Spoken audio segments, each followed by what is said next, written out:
All right, welcome back everyone to the final series of the night. We have the first semifinals of the PSGS Invitational here now. FrostFire Simps versus Return Damage. I'm again joined by Key to finish off this night. Amazing Dota with you all. 5 seconds. Yeah, the day one, or I guess day two, but day one of the upper brackets, or the bracket of PSGS Invitational has been a real banger of a slate of games so far. I mean, these two teams both 2-0'd, relatively convincing fashion. So it's a real meeting of the minds, as it were. I mean, we saw Fume and Once both pop off in their various series, so it's going to be one of the better carry versus carry matchups we'll see all season, I think. And God. both teams Unlucky, I did some guess. scouting of the previous series. We're seeing some respect bans all around, 你这么菜，你的队友不会生气吧，哥哥？ and some voice lines in the chat. Always like to see that. I love it when they all get into like a just a wave of them where like someone gets one that's like really nice, and then the other person's like, damn, I like that one. I'm gonna pop one of my own as well. I just run with it. This return damage 5-pick Grimstroke is very interesting. I wonder if they're trying to set up for something at 8. We did see Grimstroke in the previous series, but it was played by PSGS rather than return damage.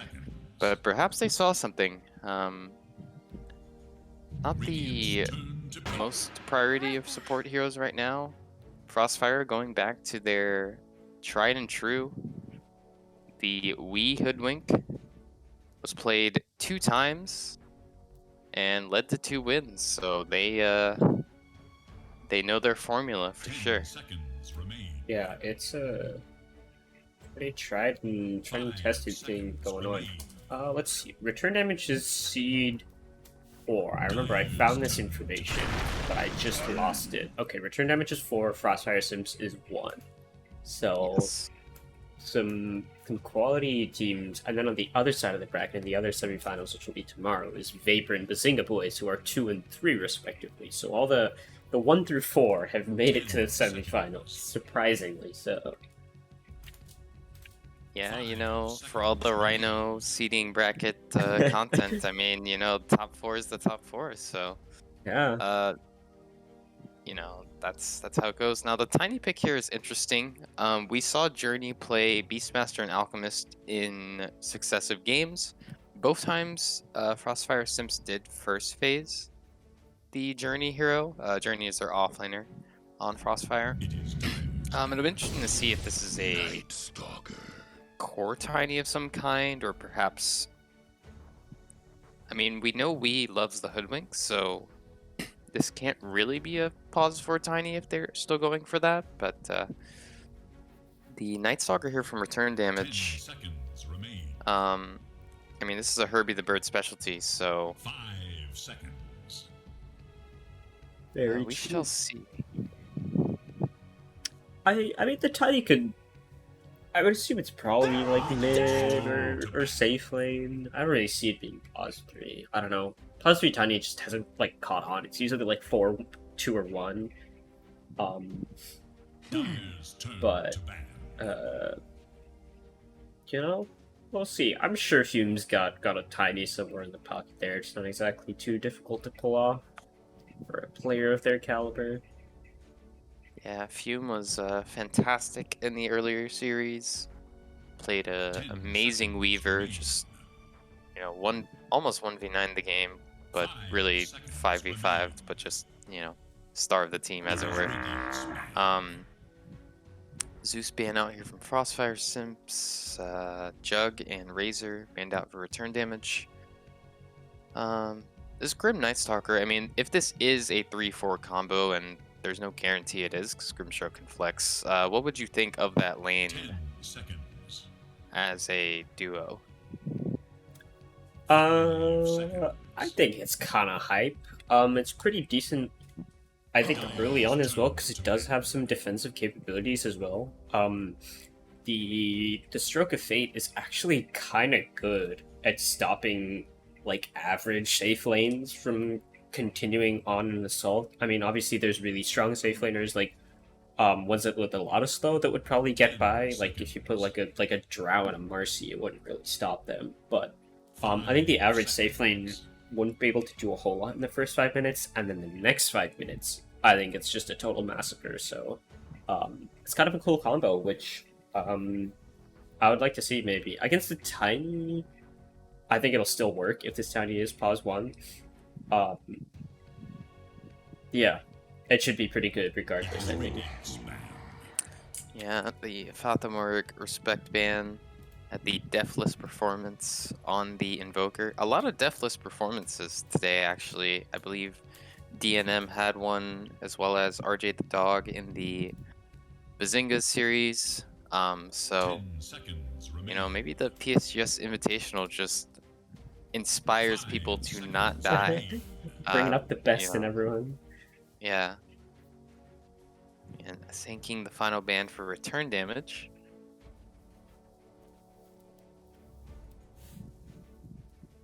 Radiant's turn to pick. And FrostFire doing some scouting. They saw the Onthe Monkey King, which dominated game 1 of the return damage PSGS series. So getting rid of that one there. 10 seconds. This team's doing their homework. I mean, showing why they deserve to be in the 5 semifinals here. seconds. Dire must choose. And the Jakiro. So we saw this support duo in game 1 for FrostFire. I mean, Bulljack's just, you know, going back to the drawing board over and over again. Knows exactly what FrostFire Simps requires to win Dota. And I mean, it was a potent combo last time around. And I expect the same thing this time around too. And I mean, they again, It I don't know, feels this- good to be this good. Oh, it feels good to be this good. Thank you, PPB. But it's just like a solid, like, I think duo for Jakiro and Hoodnik, at least for how they're playing. I mean, I'm sure you can find like holes with the two heroes, like they're not exactly that tanky or anything like that. But they just provide so much. It's just such a wide variety of things that they cover. It's just such a safe duo that they're falling back on here. Lifestealer also nice versus the 4 showing of FrostFire. Yeah, definitely good against those 3 heroes. And the Razor Band too, so they were setting that up ahead of time a little bit.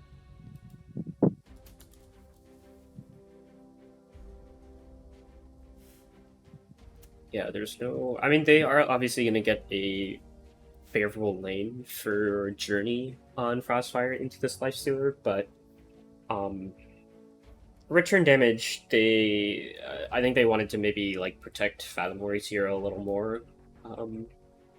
Only let one hero be the counter pick to that at the 24 for FrostFire, rather than having, like, multiple of those. That kind of seems to be their vibe. Yeah, definitely. Interesting to see what they pair it with. I mean, Grimstroke Lifestealer wouldn't be the worst of lanes, but they may want something they can kind of move around lane-wise, just in case. Clockwork. I mean, that technically could be moved around lane-wise, but... Let's see. Offlaners for Journey here. It is dire. Slaughter. Oh, I don't even have time to speculate. Huh. Okay. Offlane Jakiro, maybe? I feel like that just gets Maybe Kinda it is the bodied. offlane. Maybe it is the offlane Tiny. true, yeah. Based on the way that FrostFire have 10 drafted seconds previously, remain. they've gone like Hoodwink plus offlane. 5 And, seconds remain. I mean, they do like the Bulljack's Jakiro, so unless it's a Tiny mid and they're ultimate last picking their offlaner, which I wouldn't hate. But I have to imagine some of the other like anti-lifestealer Turn to ban. offlaners. Turn to ban. Oh well, maybe not. Naya banning out the Ember, so maybe they know what we don't know. Because looks like everyone in this game but us is assuming that this is a Tiny offlane. I mean, I Um, guess so. I 10 think seconds. it would probably be better. Would it be better? I don't know, honestly. I'm trying to think of the offlaners still left in the pool. There's still heroes available. There's like the I mean, Slardar, which is like the usual counter to like the Lifestealer Slardar, Jug type heroes. Legion. Legion strong, true. Dire's turn to pick. I mean, I But- think it can work. I do like the TA pick against Night Stalker. We saw that in the return damage game too. Oof. There's the Falconmark Bat Rider. I just want to say, I think you accidentally said Bat Rider when talking about Falconmark's hero, but we'll count it as another, like, you know, clairvoyant prediction that we've had on our streams. You know, we just, did I say know, Bat Rider? Sure, yeah, I don't know. maybe. I think so, yeah. You know, I'm calling it now. Snapfire mid last pick. 5 seconds. You know, it'd actually be a pretty good Snapfire game. I'm not gonna lie, but you know, Yeah. neither here nor there. I would assume this TA has to be one now because there's no way they're putting this TA against the Bat Rider. Oh yeah, no. So what beats Bat Rider mid, or like what's okay with losing the lane and like does small camp shenanigans? Like I what mean, hero gets yeah, by? Right. Yeah, there's like two ways to beat it. One is the small camp shenanigans, and the other is like stuff that, like Queen of Pain's like okay because you can blink out. I mean, there's always stuff like Legion Commander mid if you want to straight up not die to sticky napalm. That's probably the best of the options. I mean, you can always pick like the illusion heroes, but they aren't mid Slark laners. mid. So right, yeah, like sometimes you'll see people try to pick Slark mid, but then like they have a Slark mid. I think Queen of Pain or Legion Commander would be fine if they want to like straight up counter it. But I mean, they could also just run like I don't know. I mean, like a hero like Jakiro could just like push out the wave and avoid interacting with the Bat Raider to a degree until you get dove under tower. So it depends.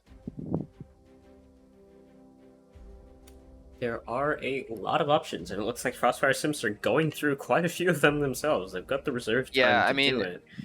Return Damage's lineup is like you don't want to pick Illusion Heroes because of Grimstroke. You don't want to pick Queen of Pain because there's all this like disable and silence. Like, it's actually a pretty hard choice, which is why I think Legion Commander might just be the best. Like, this hero's not going to get totally destroyed by any of these heroes, and kind of answers some of what the enemy lineup does. And you can, you know, always move stuff around. Oh my god, I'm so good. Just end the stream. We're too good. So good. Oh It's my all god. day. Top tier analysis here. My And it's lord. LC mid, and it's offlane tiny. Oh my goodness. Yeah. Oh, in 7 minutes, I'm coming for you, Twitch chat. Simply built different. I mean, okay. Everyone going, yeah. Everyone going, what is this? What are they talking about? Like, but yeah, no, I think this Legion Commander pick, as I said, like, it's pretty decent all around. It's not going to be like the perfect pick that you're like, you know, going to dream about years from now down the road that you tell your grandkids about. But like, you know, it does the job this game. I think both drafts are pretty solid. I think Bat Rider's always a big threat against TA, but you know, it's TA. Like, gonna have a good game. So I think Yeah. I think this game like ride or dies on how the Tiny 3 actually works out. If they can get a good lane, I think they can do pretty well, but easier said than done against Lifestealer and Grim. Definitely not the. It seems like a weird draft for Frostfire Sims, like at least the heroes wise. It's not something I think the combo you see. So it's gonna be kind of weird for them to make it happen. Like you said, this Tiny and the Legion are kind of their playmakers doing stuff. I would assume the Tiny goes for like the Blink First type build rather than a more Echo Saber right click centric Tiny build up. So we'll see. We'll see. It's set to be a good series, I think, whichever way this goes. Definitely. But Bulljax again, like you said, showing up on this Jakiro once more. You now on the TA, I think's played 3 heroes so far, so getting some nice versatility in the tournament. Colonel Squid on a very flashy Legion commander. Look at that right there. Clearly knows what they're doing. Oh, Fathomore mid drops the ward. I think that was just spotted. Oh, yes, it was. Oh, yeah. You might just want to deny that ward, honestly, when the time comes to it. Journey, though, gonna walk into 3 heroes from return damage. Gonna try and dodge out the Inkswell, but that's a very large radius, and it looks like we're gonna get some blood on these stones. First blood going down. Nice catch. Yeah, they lose their obs ward, but they get first blood, so Yeah. worthy trade. 这波不亏，666 Both。them gonna secure together, make sure it doesn't get denied. Also, I swear I heard an obs ward get dropped somewhere from Colonel Squid. I don't know where is it? I'm holding Alt to see if I can find it on the ground, but I don't see it. Oh wait, no, it's here now. There's Okay. one on the mid side, yeah. Yeah. Small camp's gonna be blocked for the LC, so that's gonna be a big deal if it does not get dealt with. Yeah, that is quite nice indeed. But rest of the squad here, we've got Onsei on this Lifestealer, Grimstroke here, Naya pairing up here in the top lane. We saw Fathomore on the Bat Rider. And then down bottom, Herbie on the Night Stalker and Frodo on this Clockwork. We saw the Pango coming out earlier today. I'm expecting similar levels of just utter backline disruption. Yeah, and the nice thing this time is like you don't even need a blink dagger. You just Yeah. need level 6. You just zoom all the way in. Squid's actually going to Also go in for this the pack, Lifesteal, Moment of Courage level 1. Interesting. yeah, I think that's okay because you don't need your PTA until Batrider has Firefly. So he can't kill you level 1 anyway. So True. yep, and he'll get it at level 2.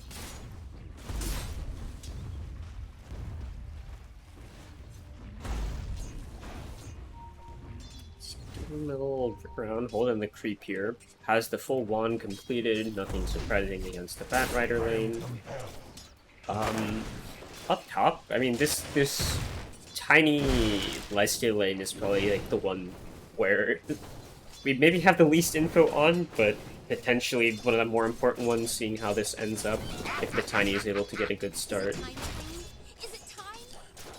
Yeah, like I know later on Lifestealer kind of beats Tiny, especially the carry matchup, but I think in lane, I don't know, you just have like 20 more damage than Lifestealer, but Lifestealer attacks way faster, so Yeah. Looks like Tiny's actually gonna offset that by going for some Wraith Bands early, so Bracer and a Wraith Band, so a little bit of this, little bit of that.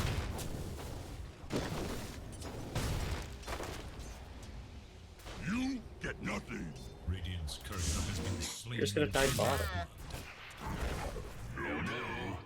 Always fun when the career takes a long way through the trees. yeah.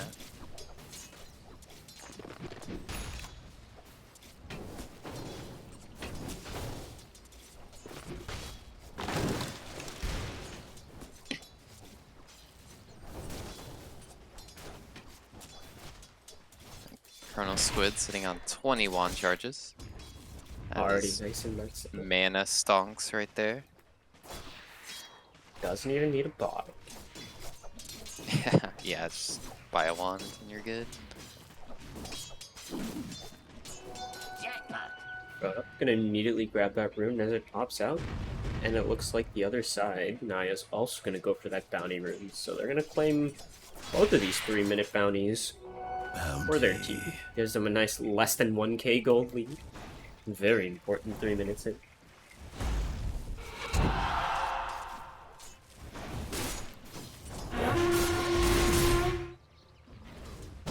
Thank you.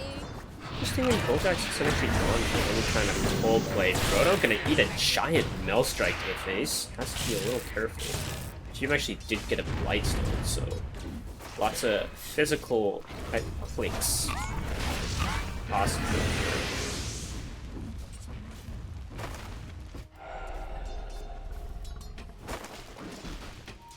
Let's see, up top, gonna get a little bit low, but has actually a very quick chainmail to help offset the physical damage as well here that's in the top lane. You know, Colonel Squid, small camp's blocked, so he just walks over to Batrider's small camp, and even though like the 7 stacks are there, you know, you just press PTA and walk away. So already working out wonders here. That's doing quite well. Just a little bit behind in blast hits, but then a little bit ahead in denies, so it's just nothing to worry about. Yeah, I do think Batrider is like a little bit better at this point, or maybe not at this point in the game, but at like 8-9 minutes of making stuff happen. Because LC has this weird from mid where it's like you really need blink first, but also kind of want damage type thing going on, and Batrider can just set up kills pretty easily. Yeah. But it's survived. Like you haven't, you know, died to Batrider under your own tower 3 times. Like, you know, you're actually out CSing the bat. You know, you can farm your own jungles. So that's kind of the whole point of the pick, and it's really good for the game too in terms of like catching Lightstealer Rage and like maybe later on killing the Grimstroke at the start of fights.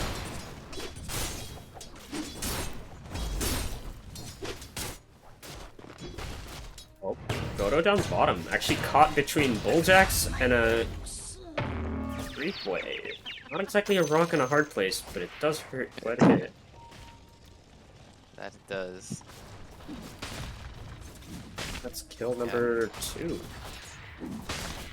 I'm doing much better than the previous TAs we've seen today. True, Duel could have come out of the Definitely mid lane. I honestly don't think this is in any world a kill, honestly. Optimistic at the very best. Yeah, had to keep him honest, I guess. I mean, you know, you get free mana from Batrider, so not the end of the world. Keep the Batrider on its... Bats have... Does this bat have toes? Yeah, it's a weird chameleon bat, so it has some toes. Probably, yeah. Yeah, this type of bat does. I don't know if all Batrider sets have toes. True. One of them is an owl, so I guess it has talons? Probably. I'm no ornithologist, I believe, are the bird studiers. Those are the bird scientists. Yeah. But it's first nighttime, and Kirby does have the double bracer at least boots plus the chainmail timing, so Night Stalker is about as strong as Night Stalker is gonna be for this nighttime, especially at the level 5. Yeah, Legion's walking up top, level 7. This is full PTA though, so it's not like the Legion was spot out. Damage. They're actually just not going to notice this on Lightstealer right here, even though there is a ward, but the Rage just might be enough. No, it is not. It expires, and they're able to overwhelm Lightstealer with the physical clicks, and that's 10 damage. Don't need overwhelming odds. We can just overwhelming walk up to them and press Avalanche. God, it's been so long since I've seen a mid-Legion that hasn't maxed out Moment of Courage, and it's such a blessing. Yeah, this PTA spell's good. Plus, it TA? looks so cool. Oh, on bottom. They're able to get a kill on Proto first, but now Herbie coming in. They get the purge off onto Tia, but that means there's nothing to break the lasso right there. The dual breath can hit onto Herbie, but that is still a pretty darn speedy Night Stalker. You're gonna pop the ult now, looking to engage back into this. They've got the Inkswell on the Batrider. That's a pretty scary bet, but the Firefly's going, so there's no extra damage coming out. Herbie now trying to walk away. Red has duel. He wants. Just gonna hide. Oh.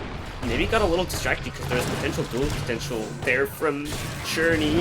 Now Night Stalker looking to maybe get away. Might have gone too far. He's going to get caught by the duel there. He's going to go down. That's duel number 2 in Squid's favor. 3 overall actually used. Now Squirrel's going to get caught up by the bat here. And now the Inkswell will get in range to catch the Legion.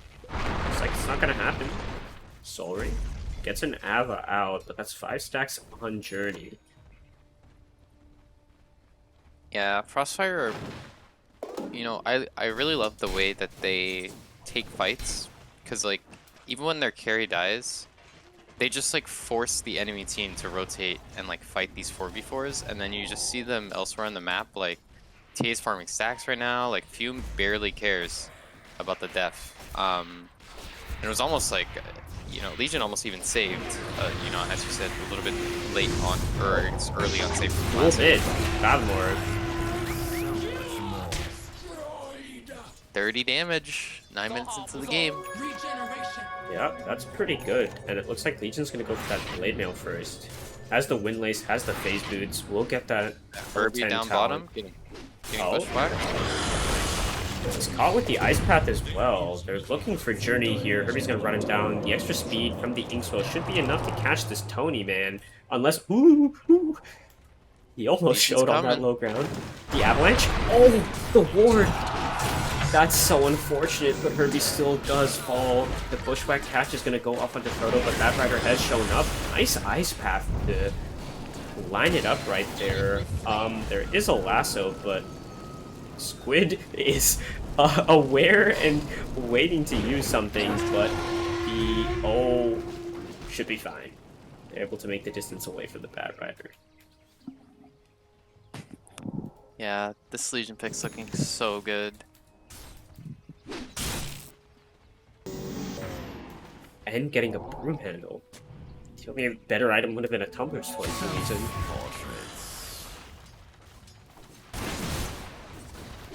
That's what I wanted. Oh, Fume with the Dragon Lance. Legion's gonna get lassoed himself. Can't actually get rid of that, but oh my god, what a beautiful Avalanche plus the Bushwhack combo. Oh, it's got 3 of them. The duel as well now. Colonel Squid might just pay for going in for that dual damage, but I think that's worth it. Yeah, you forced the lights to a rotation.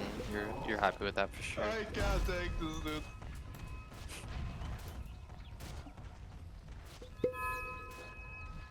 Yeah, once again, I mean, I'll call it out. This not as much as I probably should, but Fume just farming the whole time, and we saw the same thing in Game 1 against Heroes of Golf. They identified the hero that needs farm, and then they just take fights as far away as possible from that hero, and you kind of like have to, or you just lose your buildings. So, Colonel Squid going bottom. Oh, Kirby. Duel and attack.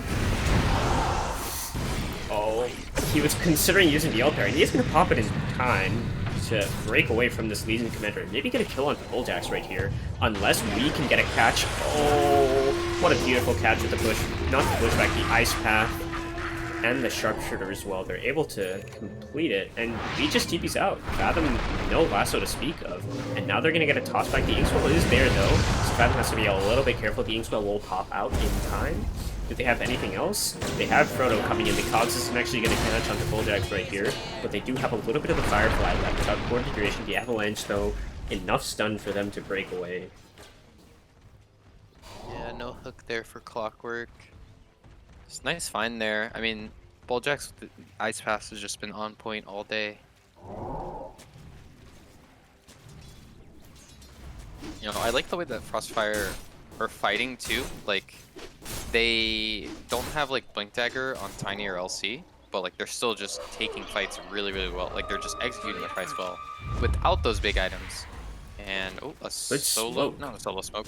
Yeah, double smoke here.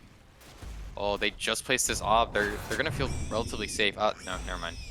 The ops will. That ops was spotted. Looks like they're gonna get Naya here.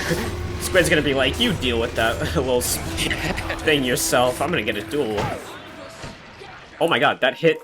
Frodo literally TP'd in and ate a Sharpshooter to the face. He's gonna pop that Cox there, but I honestly don't know who's trapped in with who. It looks like both of them content to just leave. Frodo is gonna go for this ward up here, but might just get caught out. Colonel Squid just gonna start hitting. Oh, there's a lasso there on the bottom, but Lee is just walking in kind of okay with it, and this Ice Path again splitting them up. Now Colonel Squid walking back in, using the press the attack, looking to fight a little bit more, gets the duel onto Fathomorph right here, but the Infest giving him a little more HP to survive. Probably didn't want to pop out that fast, but still, they're gonna get the kill onto the Legion Commander right here. Will Fathom take down in time? He will to the dual breath, so still, I think, a pretty favorable trade again for FrostFire Simps. They did buy back on the Hoodwink, though. Yeah, Oh, TA almost Deso at 14 minutes. yeah, TA the I mean, silent farmer. 130 CS to 60 CS in terms of the two carries this game. I mean, Onse is not like having a bad game per se, but just in raw terms of what the heroes can do, like Onse has a Blightstone right now and an armlet, and TA has a Dragon Lance and a Deathstone. Like, so like TA is like a full stage of item ahead right now. How much It's is only gonna Jack get Lance worse. is 19. How much It's is a little bit Armlet? cheaper than armlet, but 5. Yeah, pretty much. Someone bleed out in a net? No? Let's get started. And I mean, the Blink Dagger is getting close for Journey, and Legion hasn't done a whole lot of farming yet, so the Blade Mail is still a little far behind, but has an Invis rune, is actually under a sentry, so gets immediately silenced by Naya. There is Good little attempt, hope though. for Dire's middle tower.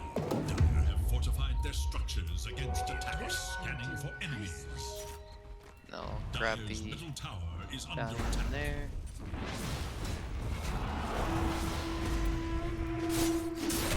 They are smoked up now that it is natural nighttime.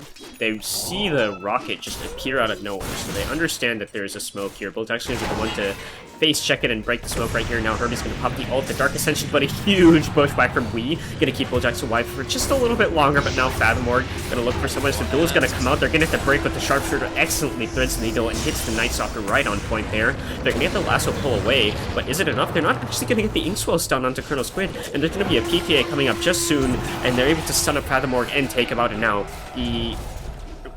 the Rage? Not Enrage coming out from the Lifestealer here. Gonna give Naya a little bit of HP, but oh, the Psyblade strike. Almost putting Onse in the dirt. And Frodo on the other Journey. side, chased down by Journey. Nice cogs. The Acorn just needed a bounce.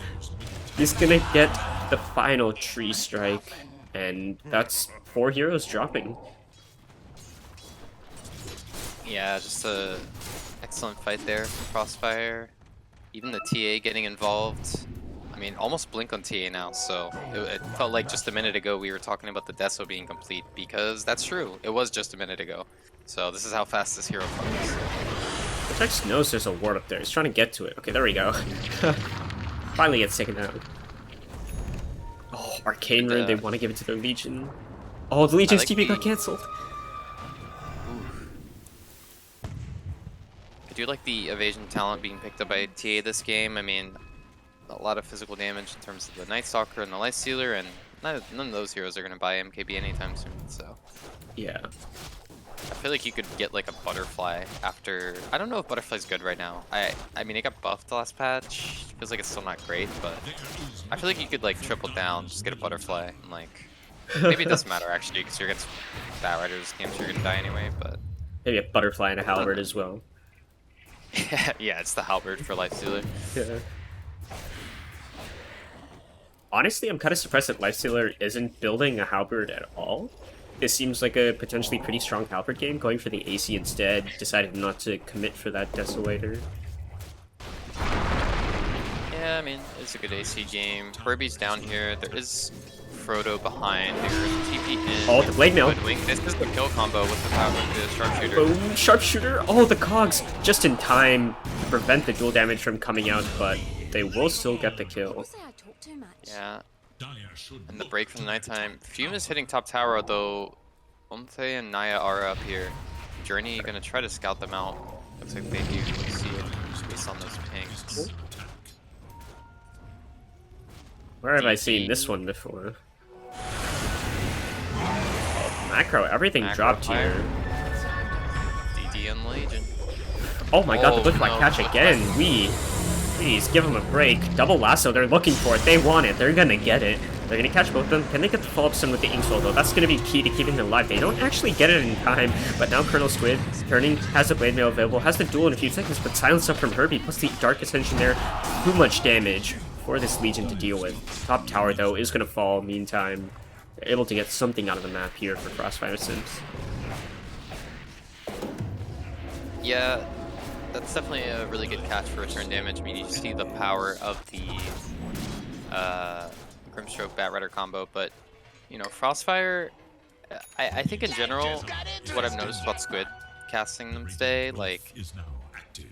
every time you see Squid die, it's like you look elsewhere on the map and their team is just like owning. Like they're taking tier 2s, like they're, you know, farming a major item. Like to me, that's like, even though, you know, the deaths can look a little wacky at times, like it's just the hallmark that like you're doing the right thing on the map, you know? Yeah, I mean, I think just the way that, I mean, I guess there's a reason they're Seed 1, which is MMR, but I mean, it's really showing with how they're just able to play together as a team, and then also just play around the map in general. And I mean, Oh yeah. Roche time. So on TA plus 70 damage.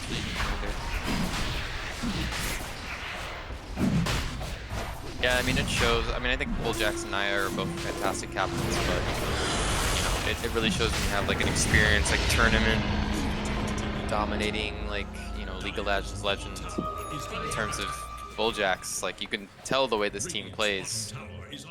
It seems very natural, you know, like the movements are very fluid and there's no like there's no trades where you just see them like not get anything out of it. They'll get at least something even out of the worst of trades. So Yeah. Yeah. And I mean, look at the size of their map right now. I mean, the wards that they have right now, but also the fact that Journey's just comfortable to TP bottom, just wander through his own jungle. He's just confident yeah. that there's no heroes there. And he is a little bit wrong because a Clocker just has hookshot him, and there's a Lifestealer hiding inside. He's going to toss them up into the air, but they lose Fathom Orc on the other side. That was a duel, so they were able to get, again, a favorable trade for maybe what seemed like a good jump first. Oh, the Dark Ascension on CD for just 1 second here. Herbie might have to pop it to get out in time. Caught out by the trap. Gonna get not clipped by the dual breath, so still on the run. Are they gonna force it out here? There is no bushwhack available. Oh my god, Bulljax. Ice Path. Just in time. Nice escape from Herbie there. Also, always funny to watch the Psyblade's attack, which also kills Clockwork. Yeah, I mean, definitely a little sus for Journey to be walking that way, but they get Fathom Orc for it and they'll happily take that trade. Dire's bottom tower is under attack. Link Tagger. 6k lead now. 90 damage on the lead. Wait, Fathom? Oh my god, they're just gonna catch and duel. Oh wait, no! They threw over to the... Oh wait. But they're gonna still get the duel out in time. Herbie's gonna go down. They do a trade we away for this, and now the Soulbind coming out, locking them both in place, basically, because they can't move a whole lot, but now Fume showed up to the fight, gonna get the Meld Strike onto Onse over here, can actually jump into a creep in time, can't. Doesn't even have the Infest available, and now Naya, 3 hits, gone. No life available. Blink Dagger up in a few seconds. Pushback catches Fathom, delivers a gift-wrapped present to Fume here, and FrostFire Simps just massacring return damage. Dire's middle tower is under attack. Yeah, I mean, almost disastrous with the toss. I guess we did have to buy back anyway, but almost disastrous there, but they just, again, even though they lose their LC, like, Fume is completely online, full BKB, already working on the MKB. Dire's middle tower has Like, fallen. I think you could like feasibly siege high ground right now with no nighttime and lasso on cooldown. Bulljax will at least ping to get back. Okay. I don't know. There's a hookshot in, but Frodo's just gone and killed himself. Onse is coming in, looking to maybe just burn this Aegis away. They do want to tell Fume that you can't just do some absolute shenanigans on high ground right here. Oh my god, the creep is actually just going to get pushed back, and now the BK is just going to get turned. Naya's going to get absolutely destroyed here. They're going to have to break as well, and Colonel Squid, he's going to live. He's going to get a dual kill. They're going to get Fathom as just an extra. Blink on the Herbie. Oh my god, Sprinkles on top. The cherry. Herbie's taken down. Oh dear. Bulljax actually takes that with the ice path somehow. Got a tip after stealing the kill there. Yeah, they did get the Aegis, but I mean, with no lasso and no nighttime, it was always going to be a difficult fight. And then on top of that, the Lifestealer just gets the duel and dies. This is 2 lanes of racks. I mean, they still do not have nighttime. I guess they will by the time Night Stalker respawns, but Dire's top barracks has fallen. God, they FrostFire. Tower is under attack. just walked in and demolished buildings and just left. Nothing to elaborate further, and now I think they realize that they have no other buildings to take, but they want some kills maybe. This Legion's still hungering for a little bit of dual damage. Looks like Bulljax's team, get out of here, go bottom. What are you doing? Full MKB on Templar Assassin. Fume literally had that queued up not 2 minutes ago, Yeah. and already has it. I kid you not. Oh my god, Journey's gonna catch someone almost over there. The hookshot's gonna come through. Night Stalker is gonna try and catch on to anything, but the duel immediately on the Night Stalker. Herbie's barely able to play this game out of the melt right. He's gonna take away Onse as well. They've lost the clock break the backlines. They do lose a week, so the Hoodwink has died back. But Naya is on the run, but more importantly, Fathomore. Just slowly, the wings can't take you away from here. Flight will not give you safety. Naya, the only survivor with the Tranquil Boots, running up to the high ground, unless Fume wants a kill. Is Fume gonna get it? No. Perhaps soon. Oh no, they scanned! Oh, scan. Oh, the TP away, the Avalanche gets it. Duel! Colonel Squid now to 170, and these tier 4s are taking a beating. 170 damage. Commander. Yeah, this is a proper schlack in here. Yeah. Absolutely dominant performance from FrostFire. I mean, when I saw the Legion pick, I think at the time I said it's not like the perfect dream pick that you're gonna tell your grandkids about. Well, I take that back. I think the grandchildren of FrostFire Simps might actually be hearing about this game because, my goodness, what a performance. I mean, it performed better than I expected. I thought it was gonna be decent. It performed way better than I expected. Just fantastic stuff all around. And you know, return damage, we'll have to go back to the drawing board. I think this Hoodwink might just have to be something that that has to go. We've seen it 3 games now, and Wii has been absolutely amazing. Like 3 different builds, you know, different play styles, and just making it work every single game. It really enables Journey really well. But yeah, I mean, just great stuff from them. It took Fume less than 2.5 minutes to farm the MKB. Yeah. Less than 2.5 minutes. I mean, look at the player net worth. Look at that. That's some Alchemist level numbers right there. And whew. Yeah, that is crazy stuff. Man, I don't know what else to say.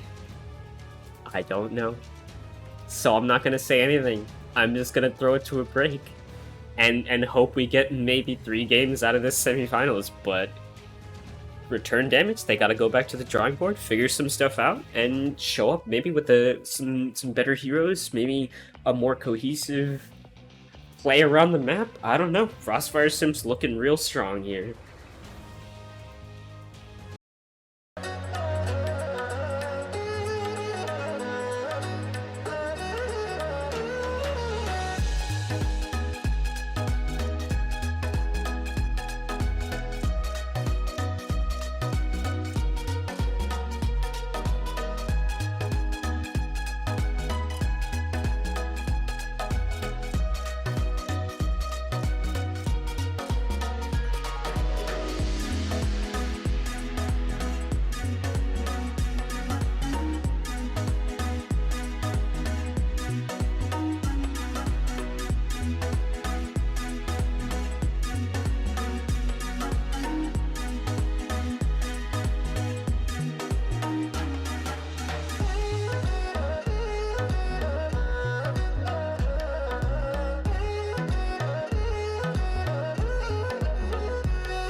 Alright, everyone, welcome back to game number 2 of Return Damage versus FrostFire Simps. I'm again Licky the Cow, joined by E for the series. And we're into the draft.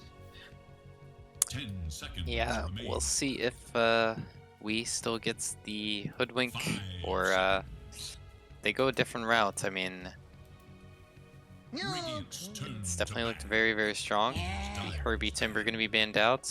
The Journey Alchemist banned out. So offlaners getting some love here in the ban stage. Once again.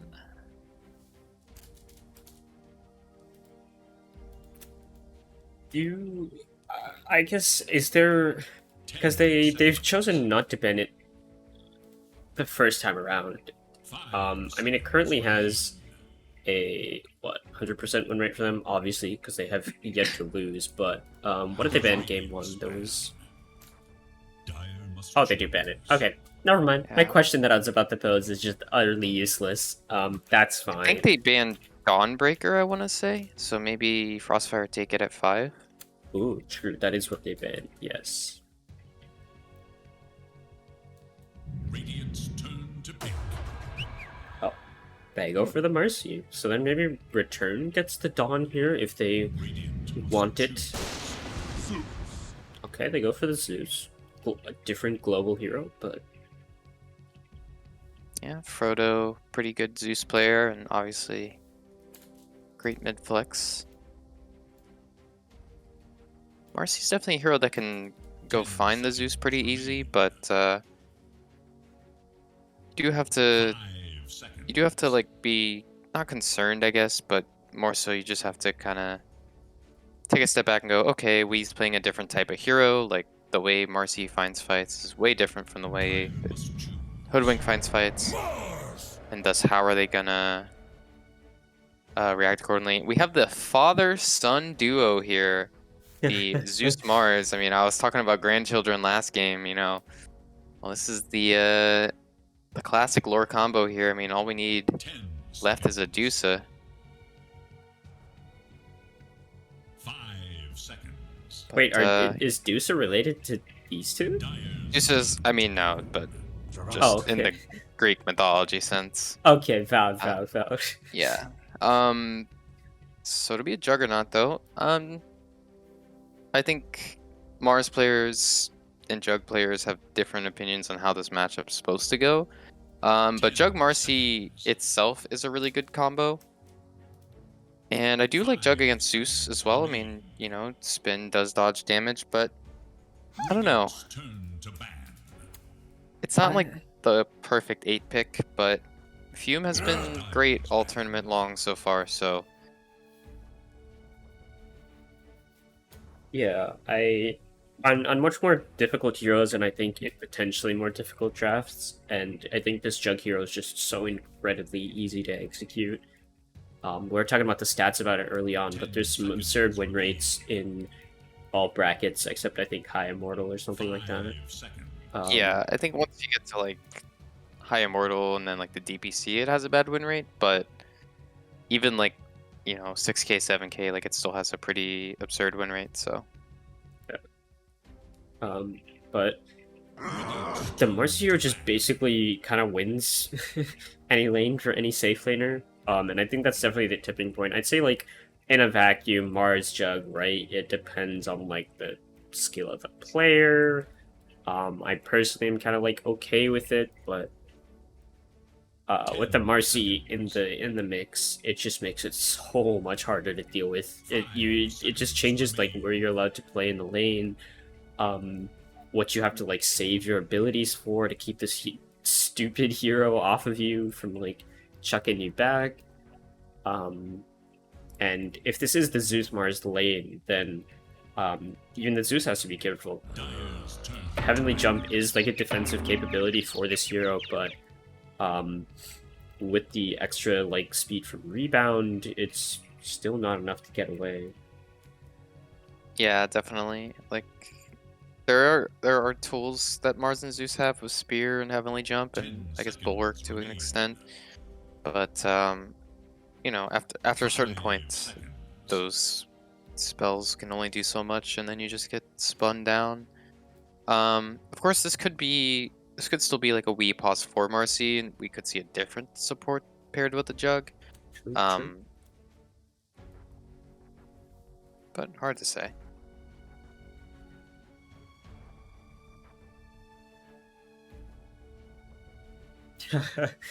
I wasn't looking at chat, but Colonel Squids goes, "You guys don't know how happy you just made we 4 immortals, and I still tank it for the boys."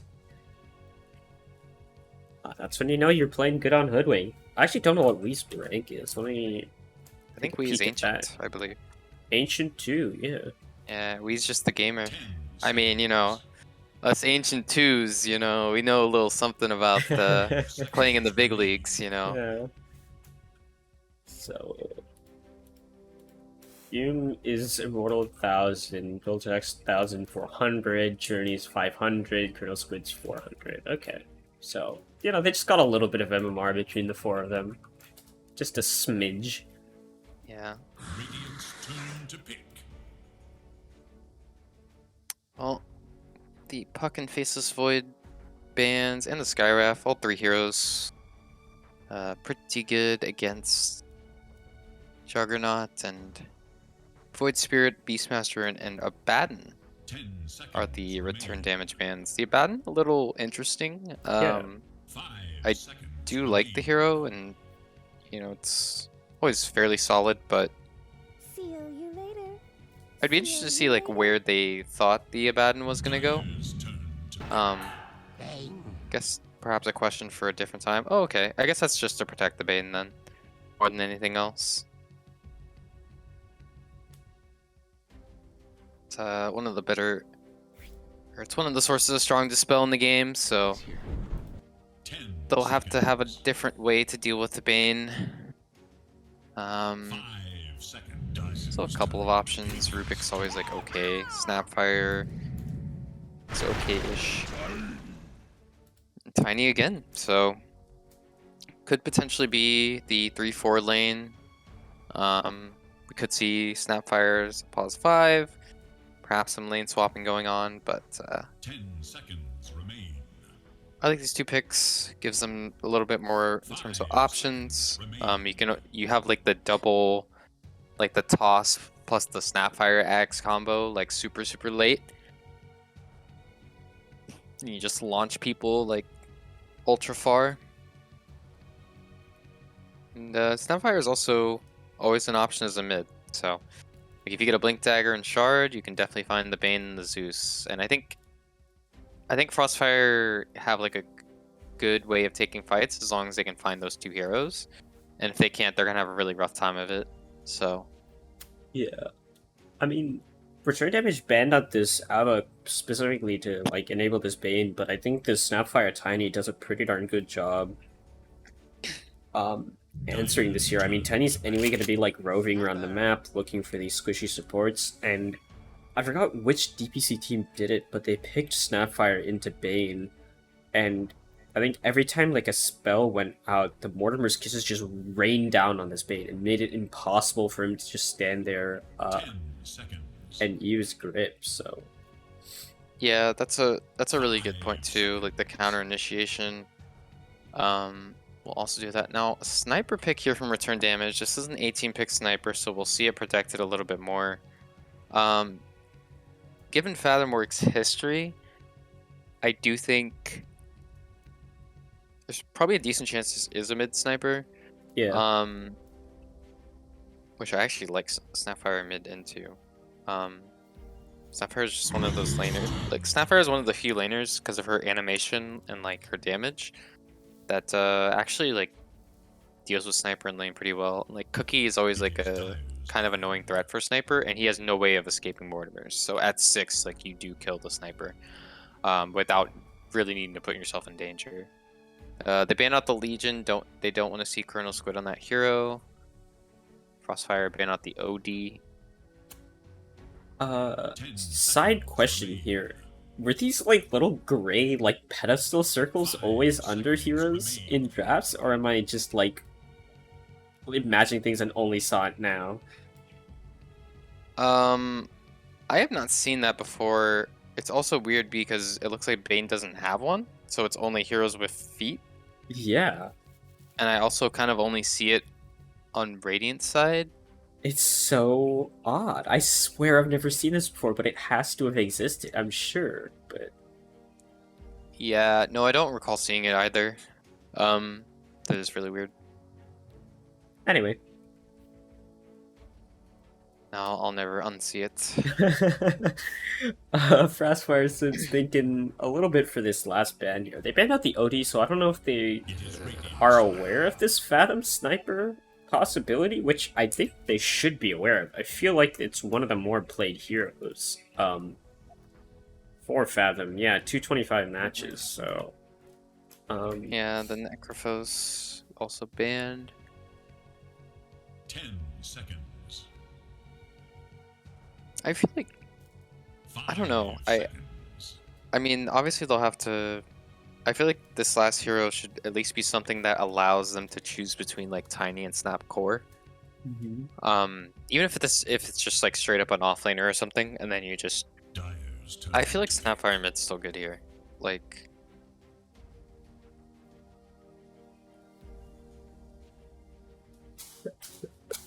Because you can either play like super backline Snapfire and just be Mortimers, or you can like go Blink Shard and Coddle. Okay, yeah. I mean that works in terms of like, you know, they can do like multiple different things based on what they last pick here on return damage.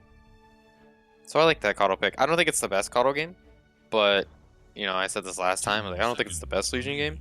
Like I don't think this is the best Coddle game, but 5 I think it absolutely like works in terms of keeping their picks hidden.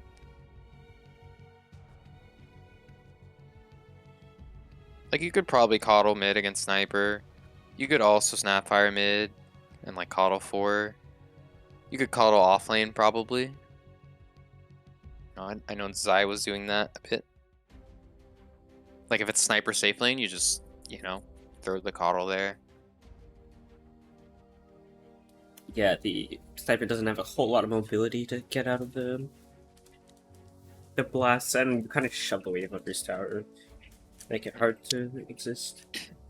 I think the one concern is like they do still lack catch. choose Queen of Pain. hero. Okay, so Sniper safe, Queen of Pain mid. Okay, looks like no hesitation. They were just straight up sending the Coddle mid. I don't know. I think return damage actually have this draft. I think that they don't have good catch for the Sniper at all, and heroes like Quap are really good at finding Coddle. Like, it just feels like both teams have squishy backliners, but one team can find them and the other team cannot. So I think the team that can find them will probably win.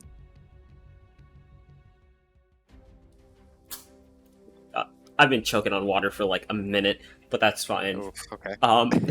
That's why I've been just dead quiet. No, I think I agree. I like the fact that this Mars is here for return damage. It's kind of the hero that I think always pairs really well with the Sniper. Getting past this Mars and killing it, I mean, Coddle does have the damage to do it, but also Arena is kind of rough for Coddle to deal with. You do have like 500,000 movement speed, so you can like dodge spears. I think one of the best heroes to do that in Arena, but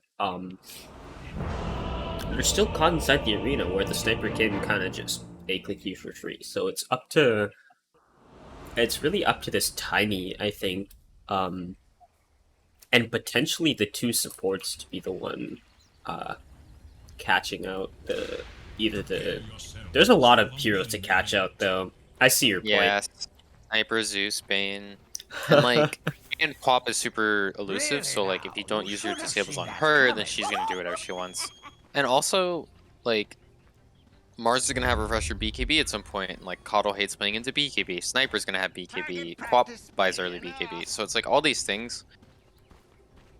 I liked the Coddle pick if they did not run it mid. Like, provided that this, you know what I mean? Like, they had the option to run it mid if it was like some hero that's not Queen of Pain that like you don't also have to catch.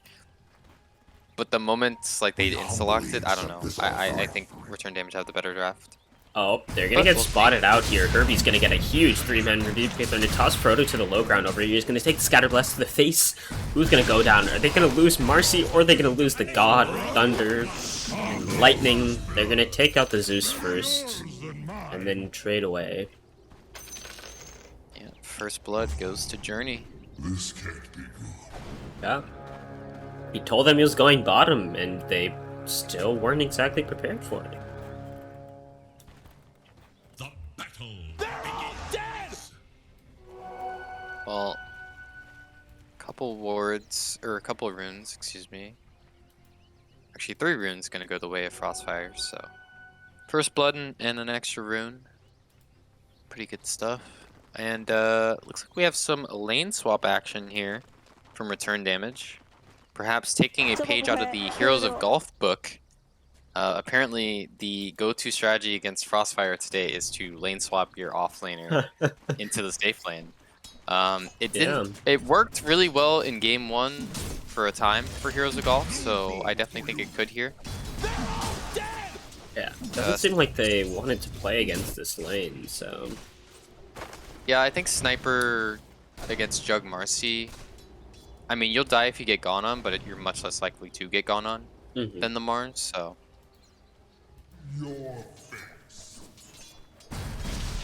I would think also this Mars fares better bottom. It doesn't have to do with any cookie tossback shenanigans. It isn't as fatal as well.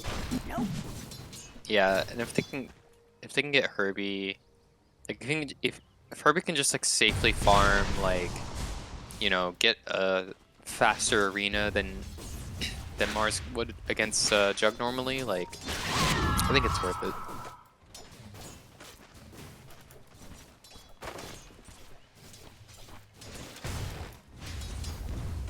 So it is the Coddle Co-op here. Any thoughts on how this matchup's gonna break down here?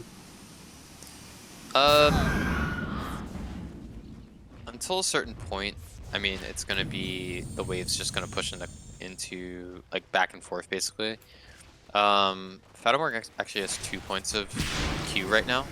Oh, actually hits that time, but I don't know how much he's gonna be able to hit it.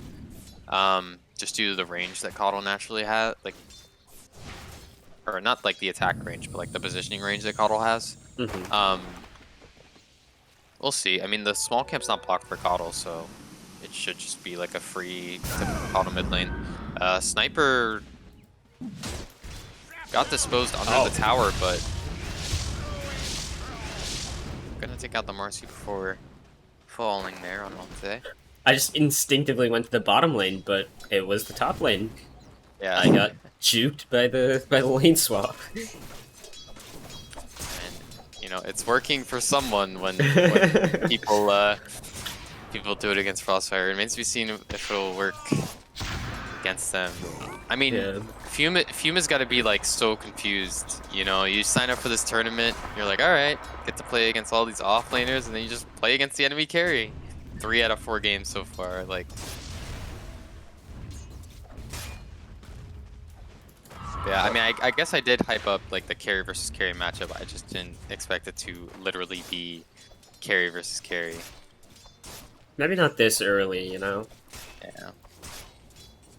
Bulljack's pulling a pudge, hanging out in the trees over here, but ooh, doesn't get a catch onto Onse here.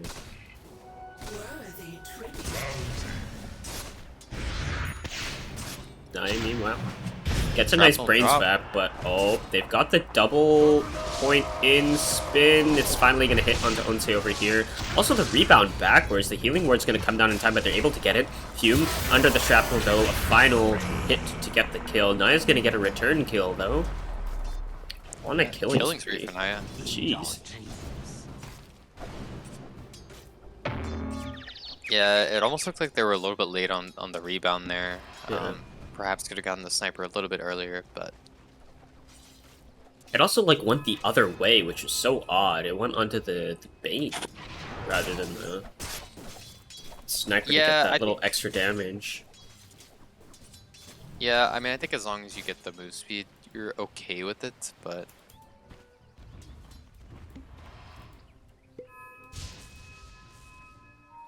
I owe you one. Yeah, the concern of the mid lane, I guess that I didn't get to finish this point, but like the concern in the mid lane is that when Quap is level 6, Kato has no way to defend himself. Like even if you're also 6 on Kato with Blinding Light, like you just die to like Kato or to Quap's like rotation of spells. Which is actually why I was like kind of concerned they had 2 points in Q on the Quap. Because like it takes away from like the E plus R combo, but still should be okay. Oh, he actually missed a stack on Squid. Yeah. Like a second ring. Ooh. Oh, never mind. Oh. Cast Damn. Curse. Squid knows what they're doing. And now we'll come back to defend the tower, make sure too much damage doesn't go onto this. Blast through. I swear that was like a barely charged blast and it still killed that range creep. Hey.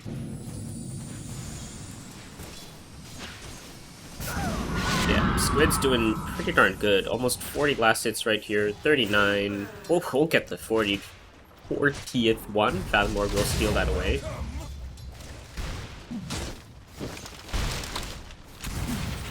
Oh, blast forward onto Herbie. They're gonna get the cookie as well.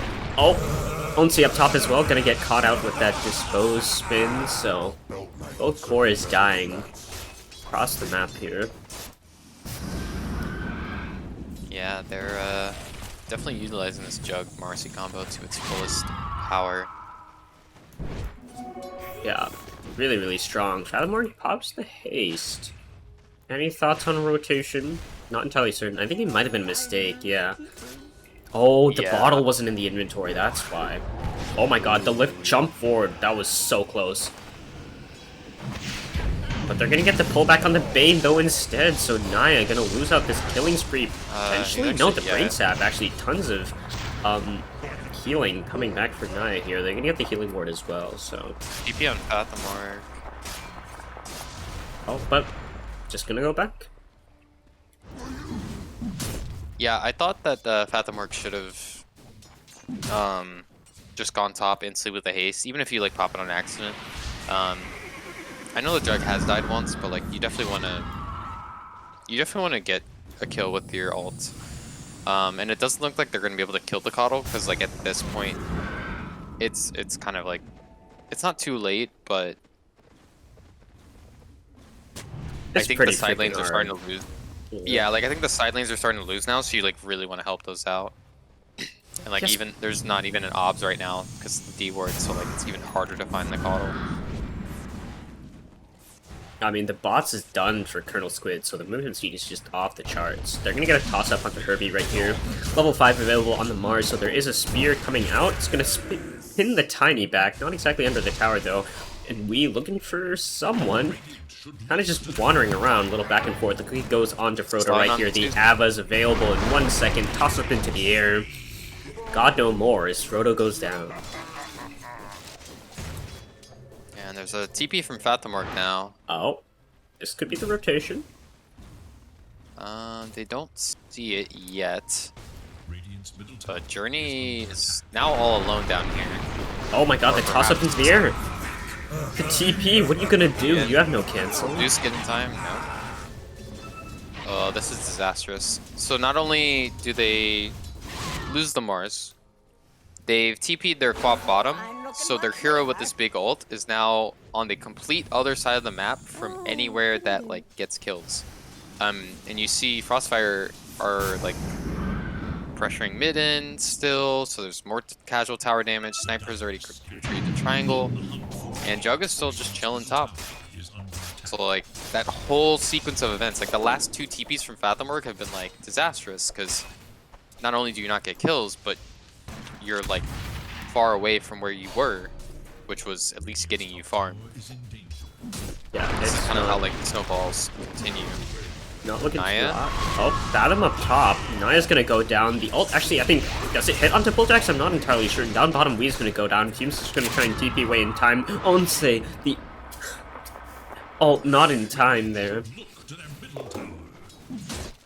Oh, Marcy falls. The Quap ult finally used, so that's a step in the right direction. But not getting Fume there, definitely a little sad. And Oh my god, Journey. Getting gone on again. Oh, nice spear. Traveled like the full duration before hitting that tree.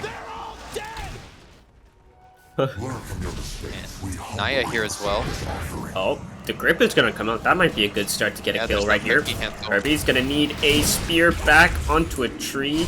Might have to, probably doesn't want to pop the soul ring. Oh, he dies regardless. Colonel Squid now TPing in. Journey still hasn't fallen. The Urn's gonna keep him alive for a little bit longer, but the final tower hit will be enough to take out the Tiny, and now Frodo, the blast.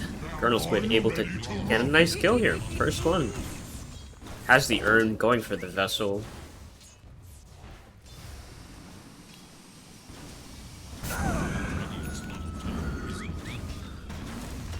nice sequence of events there. I mean, they did get the Tiny, but just continuing to lose heroes. And, Tower is under attack. you know, Onse on the Sniper. I mean, Sniper is kind of a hero that lives and dies by his laning stage.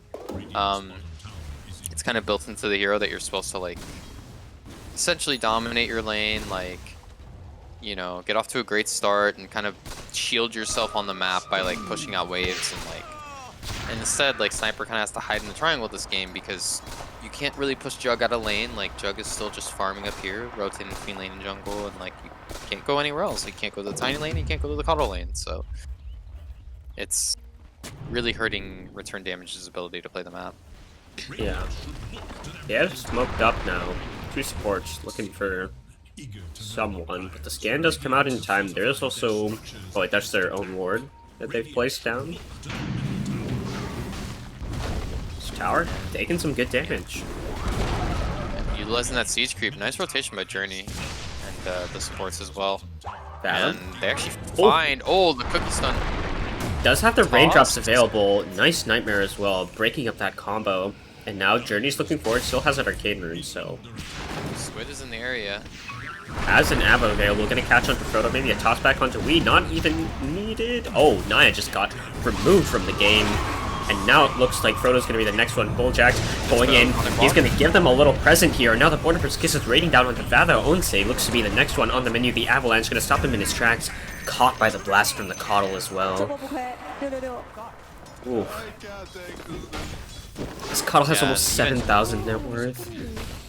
Even top tower now, starting to fall from Fume.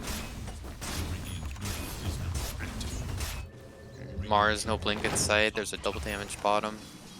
Just nice rotations. I mean, they're just... Even with the nice plays, you know, nice nightmares, it's not enough. Or there's gonna be a grip under a tier 2. Oh Journey my god. looks rather dead. Journey, what are you doing over there? And Mars. Tiny lag. Oh,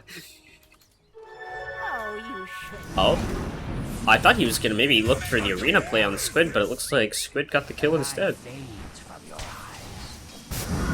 Yeah, just accepting the fate and gonna lose its tower as well. Oh, the Herbie very lost string 17. Yeah, Herbie's still 1700 gold from Blink, so be a minute. Oh, and Zeus now might be in some trouble. Oh. Solar Bind, the Vessel. Good jump he's quite away. But the cookie forward, Coddle into melee range.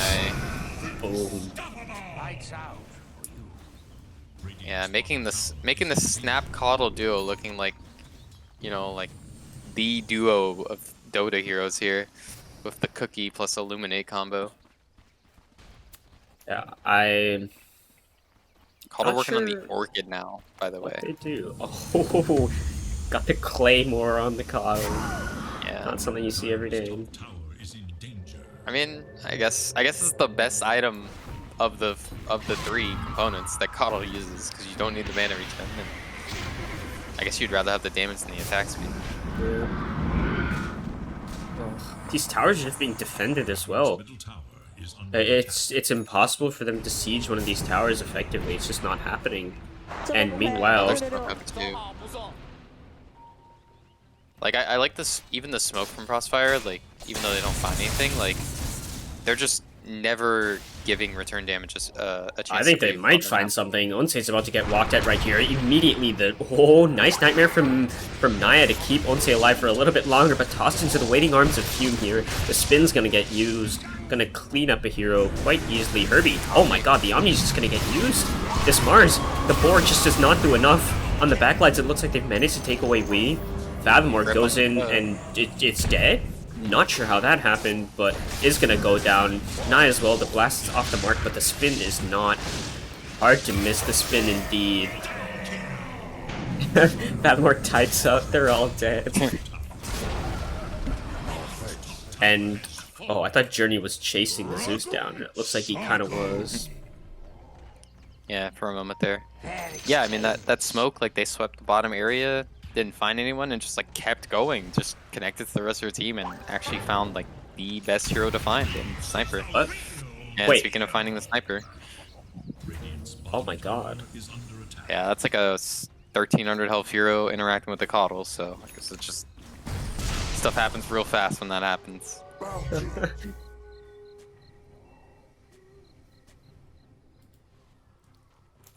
So, what do return damage do to come back into this game? They need triple BKB, which I don't know if that's in the cards for them. They... Jeez, I don't know. I mean, their high ground is okay. It's decent. It's not, like, good right now.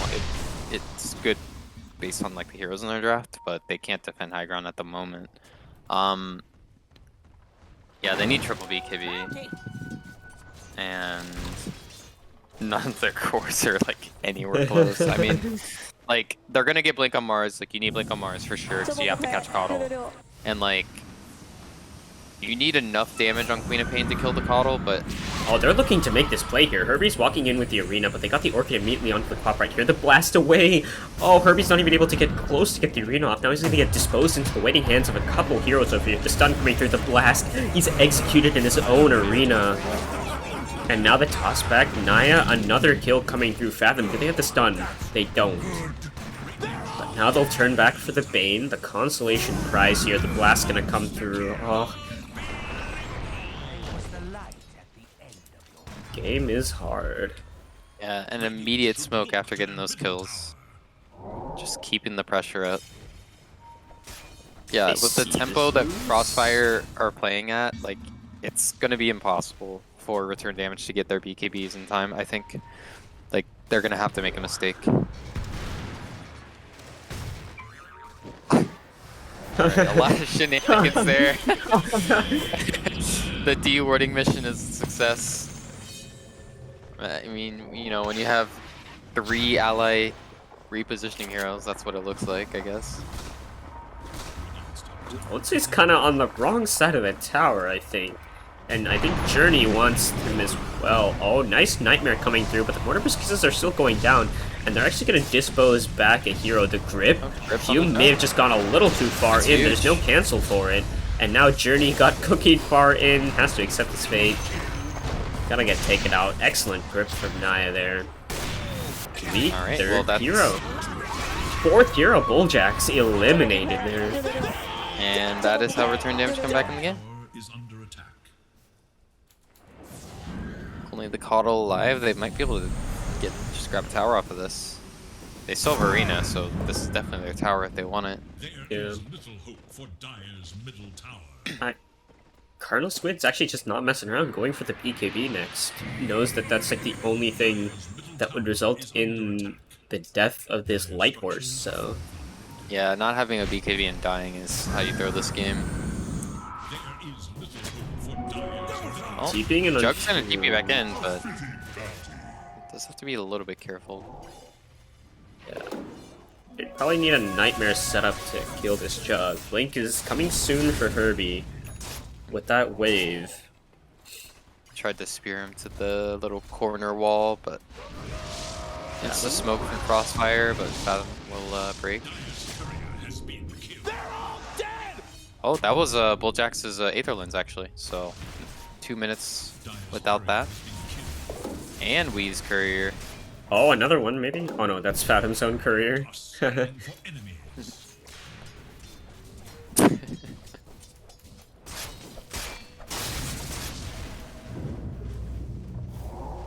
Now she's looking to siege this bottom tower over here on the opposite side. Colonel Squid just farming up the entire map. Zeus gonna show. Let's see if they want to go balls to the wall into this tower. Wait, Oh, maybe they're they gonna find Squid. Squid. Oh, the Orchid. Arena coming out. The spear off the mark, though. This hero's so freaking fast. And now, the damage, can they get away from the blast in time? The grip's going to come out from Naya. They're going to be able to lock down the Coddle long enough to pump in the damage. And that's a large kill. Oh, but Frodo. That's huge.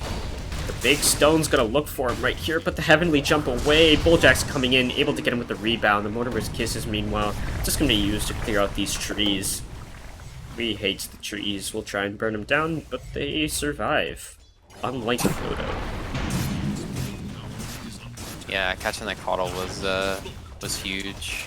I think things have definitely stabilized.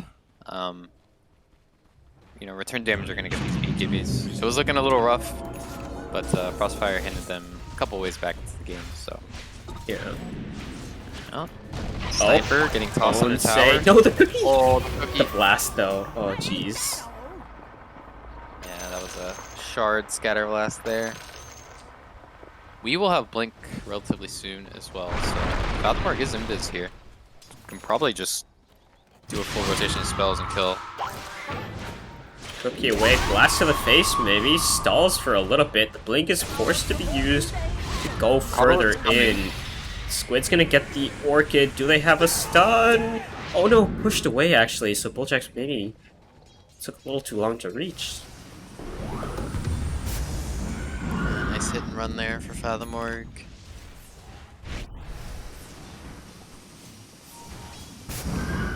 Yeah, Herbie actually pretty close to the BKB now, so those earlier kills were huge for the economy of the Mars here. And Fathomorg relatively close to it as well. Onse gonna take a little bit longer to get the BKB, opting for the Hurricane Pike right now, but eventually we'll have it. Yeah. And Coddle does not do anything to BKBs, like literally nothing. So that is always a thing to watch out for when looking at Coddle.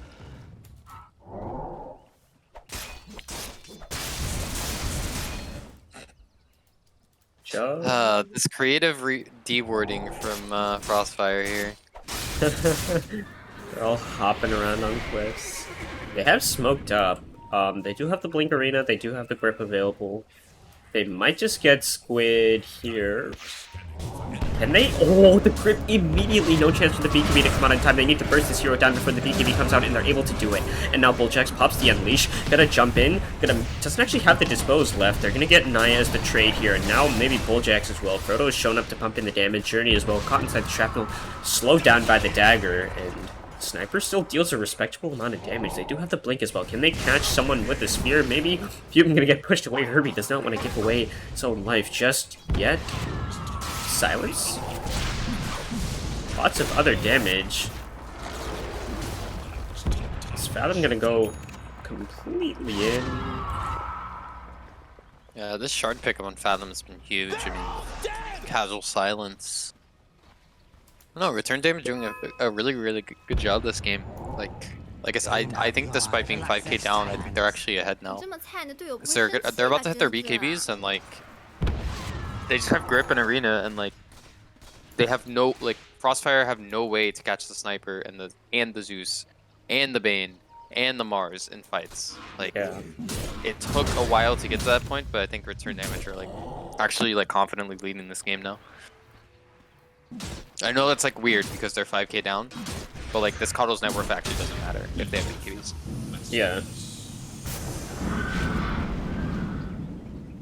There's some drawings coming out on the map for Bulljax. I also feel like FrostFire Simps just hasn't really been playing as a team for like the past 7 minutes. Yeah, I don't know what they're doing either, but maybe if they get their stuff together. Looks like they're gonna get eyes on Fathom here in the top lane. Not the easiest hero to catch with the heroes that they have, so we'll see if they manage to catch the... I almost said Coddle, but it's definitely a Quap. yeah, Fume broke smoke on the wave, so they know something's up. Fathom might show? Things out. I think they understand that the Quap is here. They have smoke for just like half a second more and they lost it already, so they're gonna have to jump. Oh! got him. Well- Where's the Journey here to keep the stuns going? The toss into the air. Do they have the damage? They do.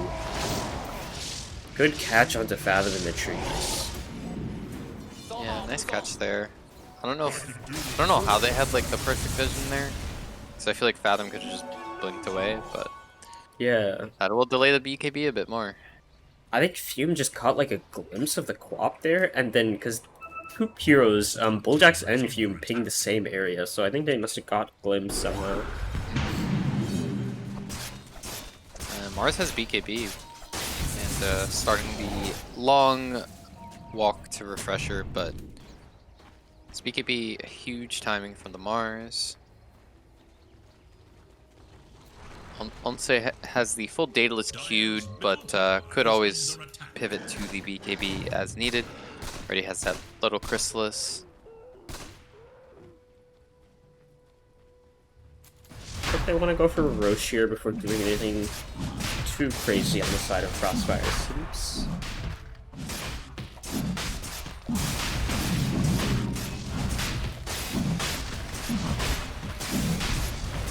Looks like it's gonna be properly uncontested.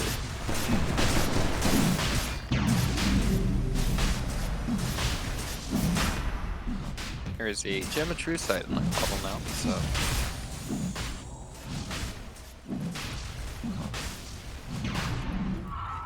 And a Shadow Blade on Tiny, who is actually working on the BKB right now. Bottom tower is under attack. Fathomore close to the BKB. The Daedalus is actually on the courier for Sniper here. Looks like Fume didn't choose to complete the Manta, and I think just went for a straight Scotty? Yeah, interesting. I And it's think gonna so, go yeah. back Had for it. Huh. Kind of a cool idea there.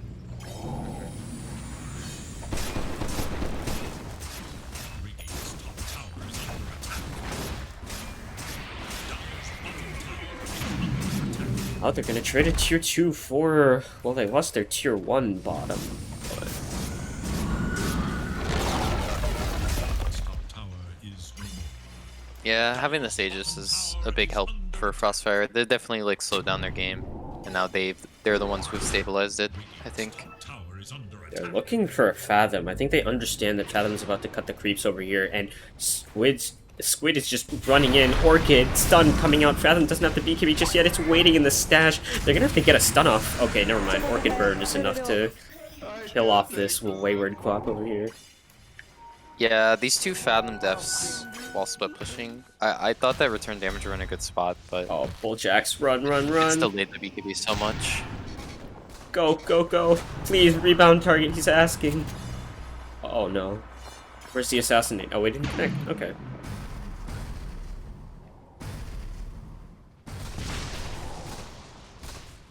They placed another ward directly after. That seems... I guess they're probably like, there's no way they placed another ward there, right? So I guess that survives? Unless they de-ward again. Let's see. Oh, they put a low ground set. Yeah, Bulljax is gonna get it. So that's a good waste of vision, unfortunately.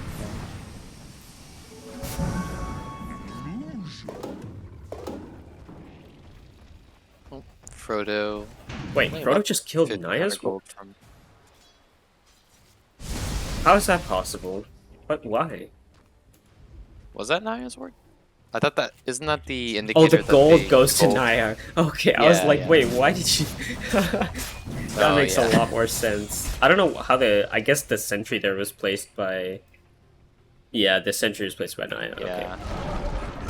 I guess it gives credit for the sentry, even though it was. I thought Zeus Thunderbolted for it, but Yeah, that's Maybe why just I always assumed good the sentry got yeah. precedence. Zeus is in the area. No instance on those, so we'll be able to get out. FrostFire taking over the enemy triangle. Well, Fathomwork has a BKB this time, so maybe the split pushing shenanigans will not be punished as harshly as we've seen. they're actually gonna miss the waves. So the wave's still actually just gonna be over here while they're still I've been dreaming of this like moment. cutting and doing stuff in the triangle. So it's actually gonna take a little bit longer for it to arrive. Dire's top tower is under attack. Courier coming out for Jug. This is gonna be the Manta and the Titan Sliver. Oh, and Elven Tunic drops as well, so looks like Titan Sliver immediately sent back to base. Balamurg in the trees. We'll have the BKB here. Oh, might just go for Oh, the or- safe or blink not play. yet. Oh no, the stun! They're gonna get it. Not going for the BKB was greedy. Yeah, very, very greedy. Oh, once again, I mean, Dire's bottom 5 deaths tower this game is for the co-op, and I think like 3 of them are trying to split push topside, so definitely a difference maker. Oh, I think you mean Once again? Come on. 3.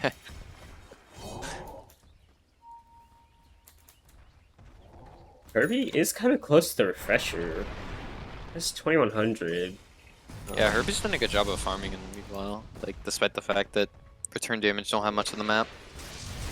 Like double BKB and double arena is like huge.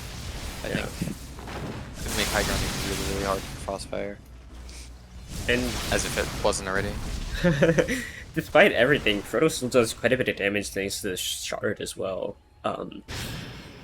Like we saw, just like the arc lightnings coming out put Fume to about like 50% HP. Yeah.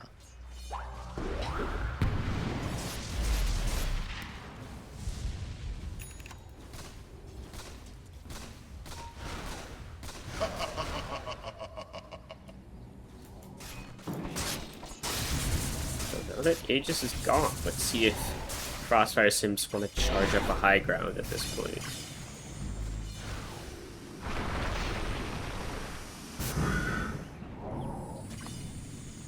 Yeah, they may just have to wait till next Roche to go high ground. Looks like they Pouring want Fathom again. slow as it is. Right, surely the BKB will be used this time. Oh, Journey! Journey! Journey! Oh, the toss into the air will prevent the BKB from coming out in time, plus the Oh, stun on the way wow. down. No way. Yet again caught out. They are gonna smoke and fortify. Kirby potentially looking for something right here. Oh, but Journey's gonna break the smoke. He's actually spider legs onto the oh, the Orchid, keeping Herbie from going further. They're gonna pop the Nimbus though, which prevents anything major from happening to their Mars. Cast range on that Orchid is ridiculous. Look at that. Yeah, he has the Aether Lens, or well, Octarine. And the ult, my lord. Oh, the grip off onto Fume right here. They're not going to get the spear off in time, but can they get the kill? They will. They're able to get the jug out in time, but the grip went down. Naya's going to lose their life for that, but definitely a worthy trade. The buyback immediately comes out in time. We as well to fall. Herbie doesn't have the refresher kit yet, so that's one set of spells that's all gone. Huge Sunsol plus the spear coming out. The assassinate as well. Journey, the last one alive here. This big rock gonna go down. Tiny sniper still dealing a whole lot of damage. Bane of your existence. Yeah, I mean, as I said, Omthe is just not being answered despite all the like co-op split pushing deaths. They just cannot go high ground on FrostFire, especially without an Aegis. I mean, like no matter how farm your jug is, if there's no Lincolns, you're just gonna get gripped, and like there's nothing you can do to save. So if that just keeps happening, you're just gonna keep throwing high ground. I mean, they might lose like some significant buildings here too. Yeah, Sniper has a ton of damage. sniper does hit. Mars has full refresher as well. Like, The wages of you could actually take racks here if you wanted to. Like, if you get refresher in time on Mars. They do have a fort, but Bulwark is gonna reduce the effects of that. But it looks like Onse is gonna go back. My god, those Wondrous Kisses did quite a bit of damage to Herbie there. Yeah. Yum now back into the game, has a Blink Dagger now, realizes that Sniper is a hero that needs to die. I honestly would love a Lotus Orb in this game, but I don't know if it's gonna happen. Wee's actually going for Ag, so I think they kind of have realized to jump the backlines over here. Let's see if Fathom will be able to pop BKB this time. The whole Plop senses were I tingling, believe so... third time's the charm, or fourth time's the charm, I guess. Oh, Journey.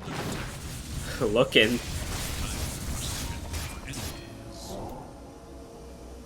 Roche is actually up. This is kind of a quick spawn, I think.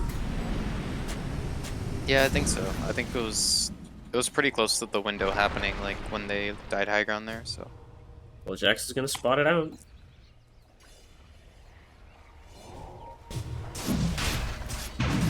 And currently, Return Damage have 0 vision on the map, so they have like no idea that this is happening right now. They are playing in the dark.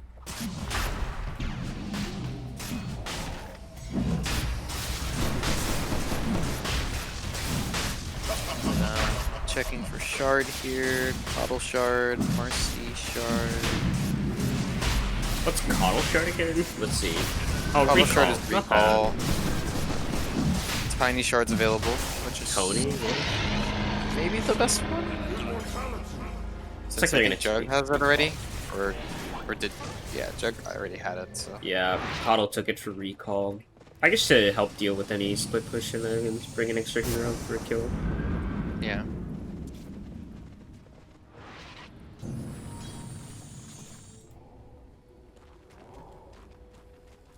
I guess Tiny's not really the one hitting high ground anyway, so they don't need to build the tree shard, but might have been Yeah, cool. I would almost argue that Tiny may have to start hitting high ground at some point, because if the Jug's the only one doing it, then he's just going to continue to get gripped and you're going to continue to lose high ground fights. But I also don't think you need shard to hit high ground, so Yeah. like on Tiny. He's working on the Ags next.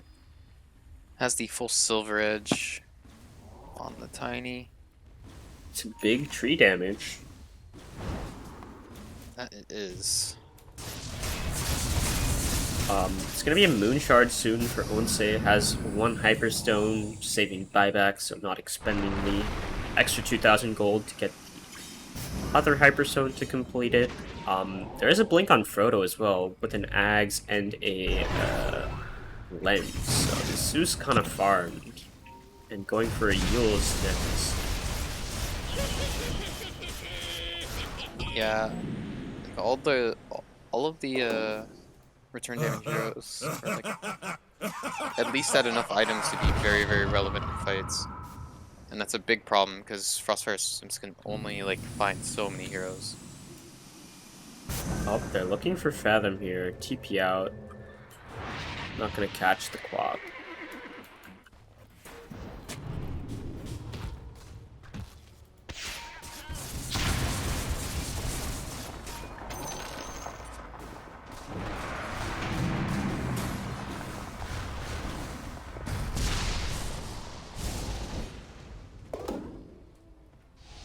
They're still biding their time. Are they like hoping for a pickoff? What's the play here to break this high ground for FrostFire? Ooh, I mean, that's the tricky part. Is like there's not really one because you're against Sniper Zeus, and double arena. Yeah, you kind of need a pickoff, but not on the Quap.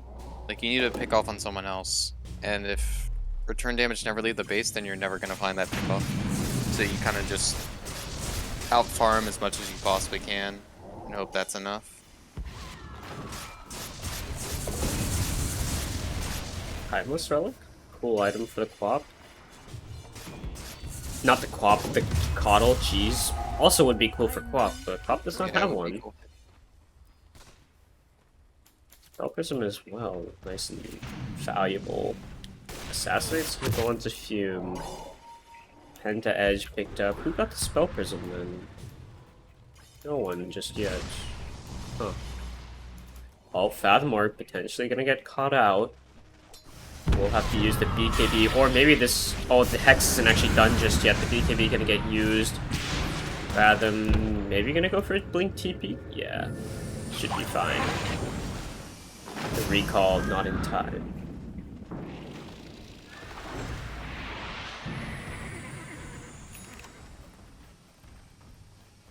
They've built this lead up to 9k, but like, I don't know, they need like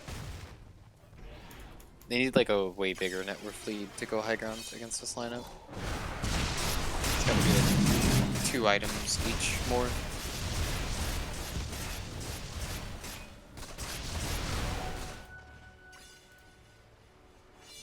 Zeus Courier and Sniper Courier waiting in the trees. Where did the Zeus Courier go? Oh, it's up here now. Jeez, that's hard to see. Let's see, what does he want? Oh, he wants the Yules, okay.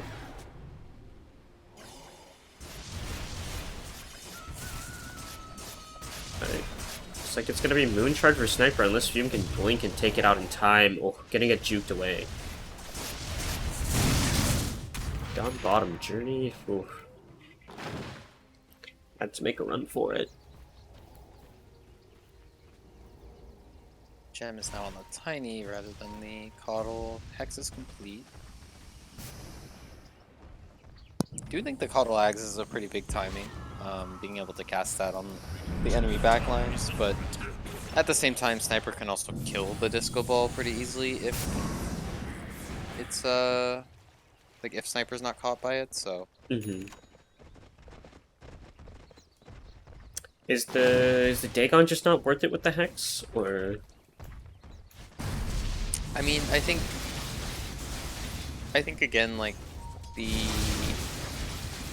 they don't have a way to deal with BKBs, so if you get Dagon, it's really great in terms of, like, it's a lot of burst damage, but it still doesn't do anything to the enemy BKB. So, like, you kind of want more stuff that either delays their BKB getting off, or, like, forces them to BKB type of thing. Dagon doesn't really do that. Maybe like an E-Blade would be okay, especially to save like whoever gets, like whoever Sniper goes on. But Bonsai is looking for a Rapier next, so we might just be reaching endgame times for turn damage in their eyes, but they're content to kind of just hold this game out. There's a smoke from Naya, this Bane finally getting to touch the grass outside their base for the first time. yeah, I mean, being able to smoke out would be good for them. Oh, potentially a Hex gonna come out onto the not the Coddle, the pop right here, Fathom Lord. Takes quite a bit of damage, isn't gonna die though, has the BKB always to escape. No other stuns. I thought they might smoke out right after that, knowing that FrostFire were split up. FrostFire built the lead back up to 15k, 16k now, so that's really nice for them. They still kind of need, like, it's like they almost have to like farm for so long that they get the next Aegis, and then they can consider going high ground. Yeah, because like they've thrown high ground a few times now. So you just have to like wait 18 minutes, because that's how Dodo works, I guess. Oh, there's a potential Roche respawn in less than very 30, calm right so... very cool.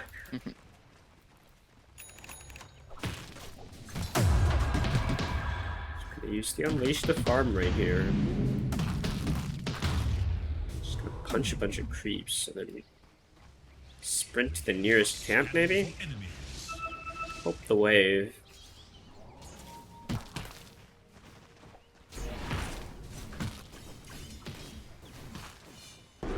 It's about a minute respawn on Roche, so not the worst.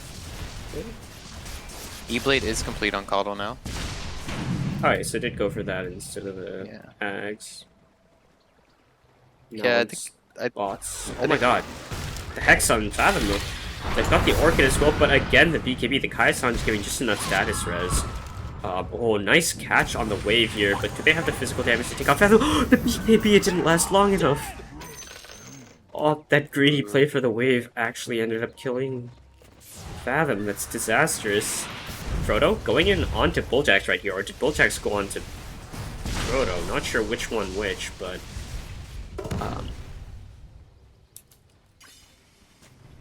I mean, I guess this is the opening that they maybe want. I think it's again. I don't know. I don't think killing Co-op does anything, because like they need one of these high ground defenders.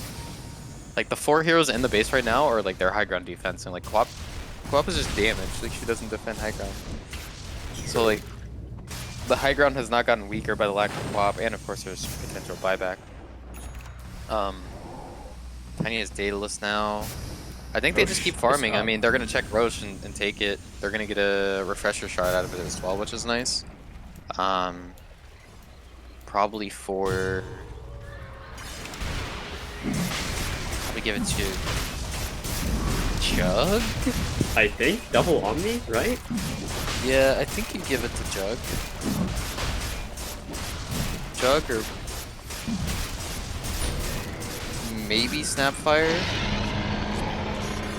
Like Jug does not want. There's a cheese on the ground. There is a cheese on the ground, I repeat. They don't want the cheese on the ground. Ground cheese will... Oh, wait, never mind. Here we go. They're sliding to marinate. Yeah. Getting a little aged Roche Yeah. floor. A little rind on the cheese. Yeah. I don't know much about aging cheeses, but I think that would be how you do it. Like, just letting it lie on the floor probably works. Yeah.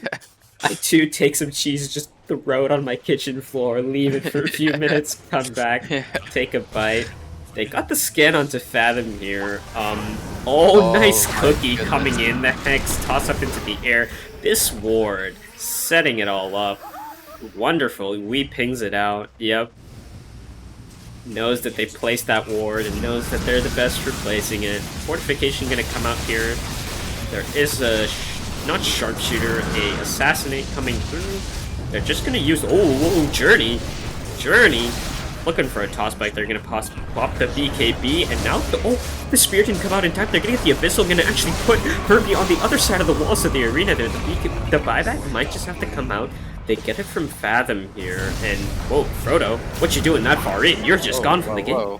Yeah, that is way too far. Bulljax looking for someone. The hands, not long enough. There's a gem on the ground right here. They actually just realized it. Bulljax desperately trying to get this gem. Now going to rebound away from the shrapnel. They still have a lot available. They're going to get the grip onto Jug. Great catch. Herbie, oh my god, Serena catching off on multiple heroes right here. They're going to be able to get the Jug going down right here. But the rest of the heroes, they're still alive despite being in the arena. Now they're going to lose Bulljax. The cookie away out of these snippets right here. Fathomorg has popped that BKB, but the Abyssal is going to come out. They're going to lose the Quap. Oh, she's able to get to the other side. Yules up into the air. Now we trying to fight into Herbie. The board keeping alive, and now he's gonna pop the spider legs, trying to get back. Journey, oh my god, they're getting tossed back. They're not able to disengage. Now they've lost 3 heroes, no buyback.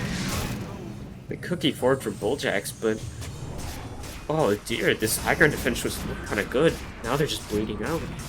Yeah, the high ground defense was great, but they decided to fight outside the high ground, and then disaster struck. I mean, Frodo, like, I don't know. It looked like he was playing like Void Spirits rather than Zeus. Like he like jumped in with the Heavenly Jump and like got a cool slow, but he just like instantly died to the Coddle. Their team fight just fell apart at the seams there. I mean, Sniper still alive the whole time, but yeah, they'll lose a couple lanes. He actually has a rapier. I did not notice that that's there. Oh, the Hex!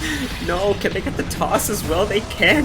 He's up to the fountain here, but he's gonna die regardless. The rapier's on the ground. He's gonna buy back immediately to pick it up, reclaim it into his little dwarf hands, and now the E-Blade's gonna come out. It's gonna take out the Snapfire, but Bulljax catching him. The toss as well. He's thrown so far. Oh, Naya, you got the grip. The Jug's gonna die.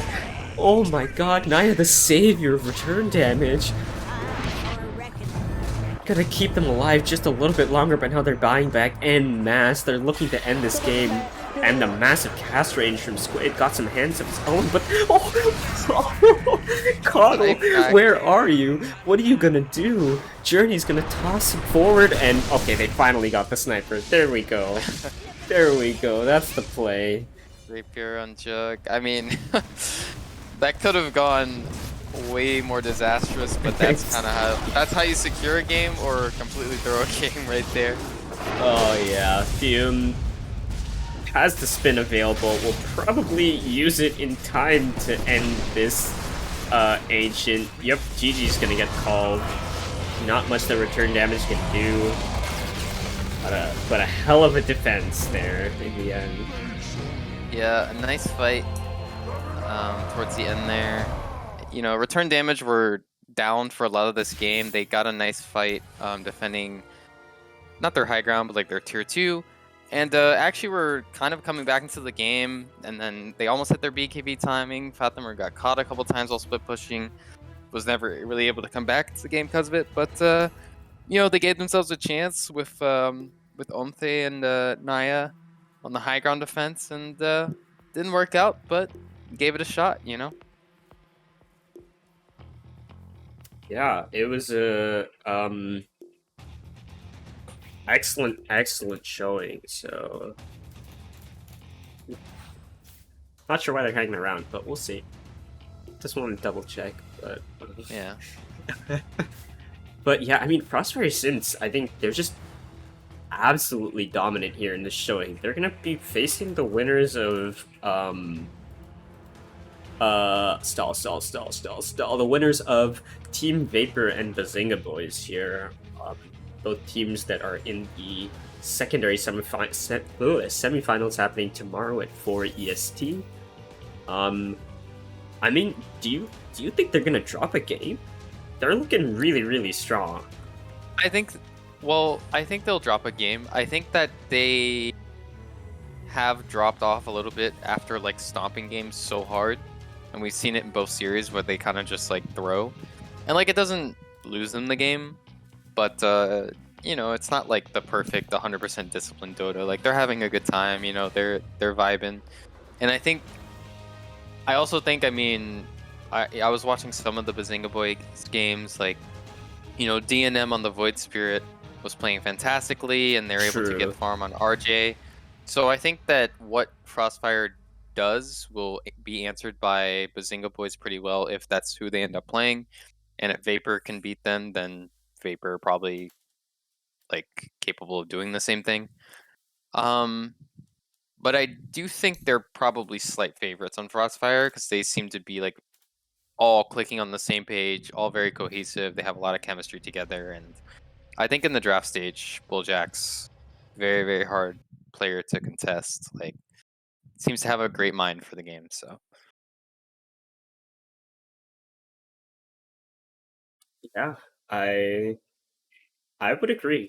I think I would agree. I'm excited to see what happens though. Tomorrow.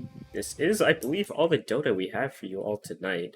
Some really great series happening today in the PSGS Invitational.